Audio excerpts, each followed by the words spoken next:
أعوذ بالله من الشيطان الرجيم. بسم الله الرحمن الرحيم. ويسألونك عن ذي القرنين قل سأتلو عليكم منه ذكرا إنا مكنا له في الأرض وآتيناه من كل شيء سببا فأتبع سببا حتى إذا بلغ مغرب الشمس وجدها تغرب في عين حمئة ووجد عندها قوما قلنا يا ذا القرنين إما أن تعذب وإما أن تتخذ فيهم حسنا قال أما من ظلم فسوف نعذبه ثم يرد إلى ربه فيعذبه عذابا نكرا وأما من آمن وعمل صالحا فله جزاء الحسنى وسنقول له من أمرنا يسرا ثم أتبع سببا حتى إذا بلغ مطلع الشمس وجدها تطلع على قوم لم نجعل لهم من دونها سترا كذلك وقد أحطنا بما لديه خبرا ثم أتبع سببا حتى إذا بلغ بين السدين وجد من دونهما قوما لا يكادون يفقهون قولا قالوا يا ذا القرنين إن يأجوج ومأجوج مفسدون في الأرض فهل نجعل لك خرجا على أن تجعل بيننا وبينهم سدا قال ما مكني فيه ربي خير فأعينوني بقوة أجعل بينكم وبينهم ردما آتوني زبر الحديد حتى إذا ساوى بين الصدفين قال انفخوا حتى إذا جعله نارا قال آتوني أفرغ عليه قطرا فما استطاعوا أن يظهروه وما استطاعوا له نقبا قال هذا رحمة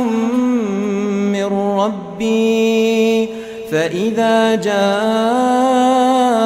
وعد ربي جعله دكاء وكان وعد ربي حقا وتركنا بعضهم يومئذ يموج في بعض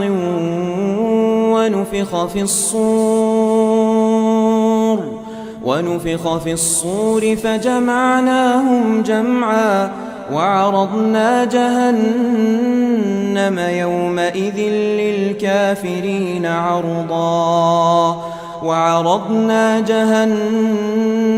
يومئذ للكافرين عرضا الذين كانت أعينهم في غطاء عن ذكري وكانوا لا يستطيعون سمعا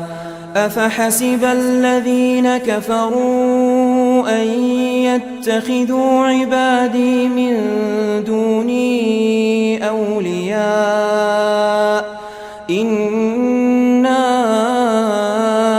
أعتدنا جهنم للكافرين نزلا قل هل ننبئكم بالأخسرين أعمالا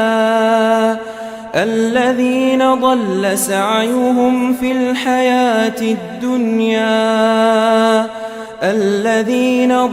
سعيهم في الحياة الدنيا وهم يحسبون أنهم يحسنون صنعا أولئك الذين كفروا بآيات ربهم ولقائه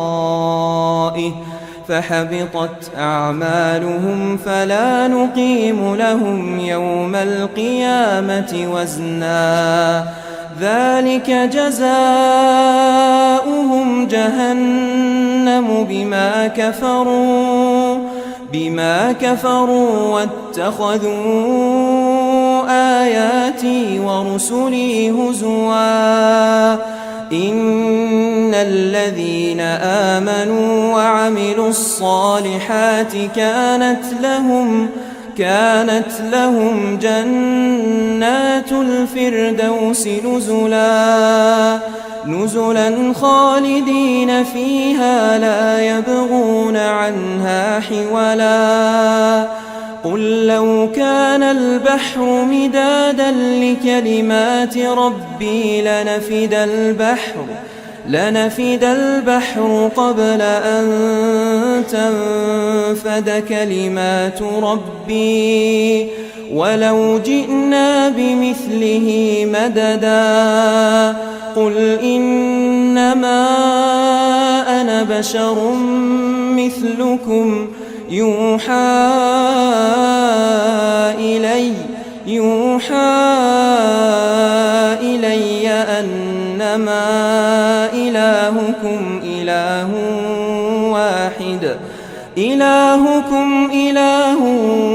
واحد فمن كان يرجو لقاء ربه فليعمل